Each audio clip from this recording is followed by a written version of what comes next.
হনুমানের পুত্র কে ছিলেন? অনেকের মনে প্রশ্ন আসবে, হনুমানজি তো ব্রহ্মচারী ছিলেন, তাহলে তার পুত্র আসলো কিভাবে? তাহলে আসল কথাটি জেনে রাখুন। আমরা সবাই জানি যে হনুমানজি আজীবন ব্রহ্মচারী ছিলেন। তাহলে প্রশ্ন হলো, তার পুত্র কোথা থেকে এলো? কথিত আছে, যখন হনুমানজি লঙ্কায় রামের দূত হিসাবে গিয়েছিলেন, তখন রাবণ তার লেজে আগুন ধরিয়ে দেয়। সেই আগুন নেভাতে তিনি সমুদ্রে ঝাঁপ দিয়ে দেন। সেই সময় তার এক ফোঁটা ঘাম সমুদ্রে পড়ে যায়। সেই ঘামের ফোঁটা একটি মকর খেয়ে নেয়। মকর হলো কুমিরের মতো সামুদ্রিক প্রাণী। এতে মকরটি গর্ভবতী হয়ে পড়ে এবং পরে মকরধ্বজ নামে এক পুত্রের জন্ম দেয়।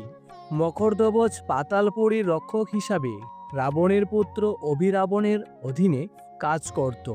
পরবর্তীতে হনুমানজি যখন রাম ও লক্ষ্মণকে উদ্ধার করতে পাতালে গিয়েছিলেন, তখন তার সাথে তার পুত্রের পরিচয় হয়। আপনি কি হনুমানের পুত্র মকরধ্বজের কথা জানতেন? কমেন্টে অবশ্যই লিখে যাবেন।